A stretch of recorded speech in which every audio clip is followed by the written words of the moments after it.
around, see the city, and enjoy some good food. It was a lot of fun. 4, please. Scottie, when you get to your status and number one in the world, a major champion, you get asked questions about the state of the game and the divide and all the stuff that's going on. Rory has been in that position for a long time. I wonder how you think he's handled it. I think he's done a good job. I think you have certain guys that like to be in that position and other guys that like to avoid that kind of stuff. And I'm glad that Rory seemed to be one of those guys that enjoyed it and put himself right in kind of the forefront of it. I wouldn't say that's necessarily my style.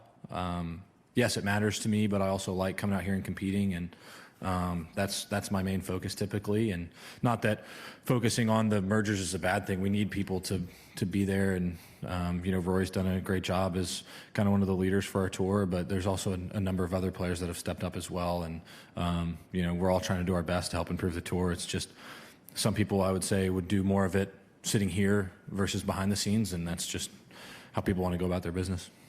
Doug, please. Along those lines, Scottie, do you have in your head a solution for how this should work out, and do you want to be a part of the solution? I would like to be a part of the solution, but I don't know what that solution is. Joy, please. Scottie, this year has been difficult regarding the question that I'm asking. 12 elevated events, the Ryder Cup year. As being a world number one, do you think that there's a responsibility that you have to play in other parts of the world which you've not been able to do as yet? Would you like to play in a place like, say, Dubai, where I come from? Yeah, I'd like to see more of the world playing golf. I feel like the position where I am in my life, that's more likely than when you start a family and stuff like that. And it's a little bit easier for me to leave and travel now because my wife comes with me. But when that changes, things will look a little bit differently. But yeah, I'd like to go play in different parts of the world. But I only have so many events that I can play throughout the year. There's still other things I like to do outside of golf, and a lot of that is spending time at home with our friends and our family. And so yes, I do.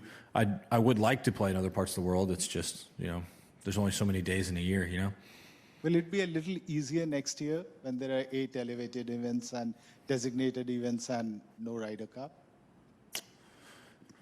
I'm not sure. I haven't really looked towards next year, to be completely honest with you. I've been pretty focused on this year. I mean, next year will be a President's Cup year. I don't know exactly where that'll be.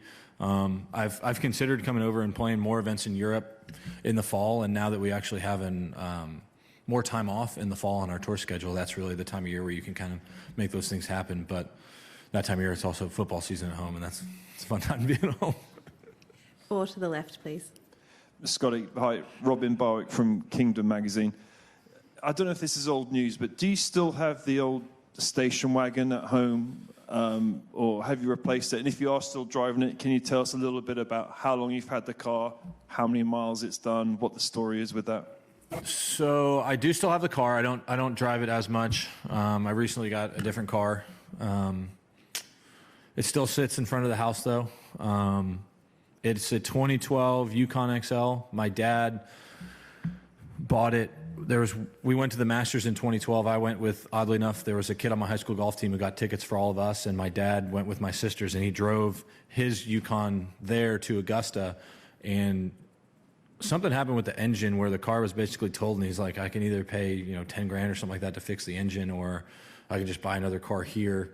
And his car was old at the time, and so he bought another car there, and it was the one that I have now. And so it's got a Masters GMC logo on the back of it. And yeah, when I went to college, I think I had like an old Honda Accord, and I liked his car more than mine. And so I think I finally wiggled my way into taking his car, and then I think he got some other Honda, something like that. And I put a new transmission in it right when I turned pro. And I drove it for a few years, and it treated me nice, and it's still out in front of the house. And I definitely, I'm gonna give it back to my dad, but yeah, he's definitely not gonna get rid of it or anything like that. It'll probably be his ranch car. Do you know how many miles it's done, and do you know what your longest road trip would have been in it? So I didn't do any damage to this car. My dad did all the damage in a short period of time. He would drive everywhere. I mean, he drove us to I remember once when I was a kid, not in that car specifically, but he drove us to San Diego from Dallas, which, if you don't know, is about a 22-hour drive. And he did that with 4 kids. I mean, probably under the age of 12 at the time. I think I was 10, so my sister was 12. So 22 hours in the car, that's a pretty long time. But when I'm home, I go to the golf course, to the gym, and a restaurant that's usually within 5-10 minutes of my house. So I don't really get to put any miles on the car. Most of the credit to that goes to my dad. Microphone 3, please. Hi, Scottie. You won a major last year. You're the current world number 1. How would you view a year without a major, without winning a major? A year without winning a major would be pretty similar to the other 25 years of my life, I guess. No, I think that I like to focus more on the way I approach things and my attitude than I would the actual results. Yes, it's so fun to win majors, but I'm not going to sit at the end of the year and look back on the year and be frustrated or upset because I didn't win a major. I step up on the tee at every tournament hoping to win, and anytime I don't win, I'm usually pretty frustrated.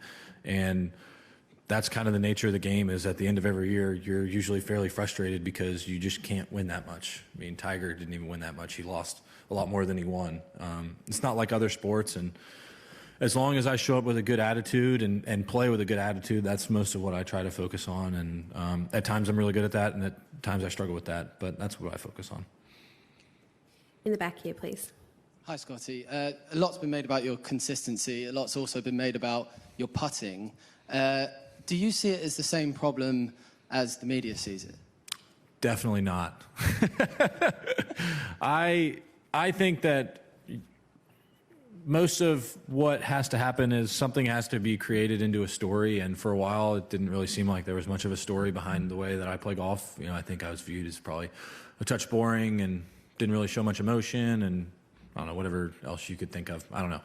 But I think I had back-to-back tournaments that I could have won where I putted poorly, and all of a sudden it became this thing where, like, I'll watch highlights of my round, and, like, even the announcers, anytime you step over a putt, it's like, well, this is the part of the game he struggles with. And it's like, if you say it every time and you guys see me miss a 12-footer, it's like, oh, there it is, he's struggling again. And it's one of those deals where I don't pay attention to it. The things that I'm working on right now, I feel very excited about. I'm hitting a lot of good putts, and pretty soon a lot of those good putts will start falling in the middle of the hole instead of dodging around the side of it. And I have a lot of faith in what I'm working on right now, and I'm hoping to see some results soon. Do we have any final questions for Scottie? What kind of car did you get yourself? I did not purchase a car myself, so I guess I'll have to skirt that, but it's a Cadillac, and it's awesome. It's a sponsored thing. Right, our final question from at the back there. Thank you. It's just a quick one. You mentioned Tiger a minute ago there. I wondered if you could share any memories of him winning here in '06, whether that was watching it as a kid at the time or in the time since. I don't really remember watching it. A lot of my Tiger memories are all on YouTube.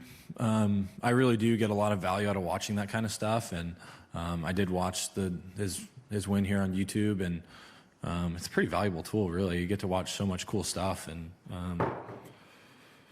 yeah, I'd say most of my young memories of Tiger, just watching him win a lot and seeing him make all the putts, whether it was here at the Open or, you know, the putted tour, he always stands out. And I mean, what I appreciate about Tiger is I feel like a lot of times when you ask him questions, he's very eager to help. Besides the divot video that everybody saw this year, he tried to keep that one a secret from me. Still got to get the answer on that one. But you know, he's in a different position in the game now than where he was as more of a spokesperson, and we hope that he can come out and play more. But I mean, we're very appreciative of all the years that we had with him, watching him play, and the few years that I got being able to compete against him. And we'll sneak one last one from Matt, please. Yeah, just to follow up on what you just said about YouTube being a valuable tool, does that mean that you watch Tiger's performance here to get some insight into playing Hoylake? Yeah, just to see the course. I'd never seen this course before. I didn't really know anything about it other than the fact that it was really firm then, and he didn't hit or only hit one driver for the entire week. So anytime I'm coming to a new course, I try to learn something about it before I get there versus just coming in blind. And I mean, it really is a valuable tool for me. Have you ever played courses on like PlayStation or anything to do that? No, I was never into video games. If I played golf courses on video games, it'd probably kill my confidence. Well, Scottie, thank you very much for your time today. We'll wish you the best of luck this week. Thanks, y'all.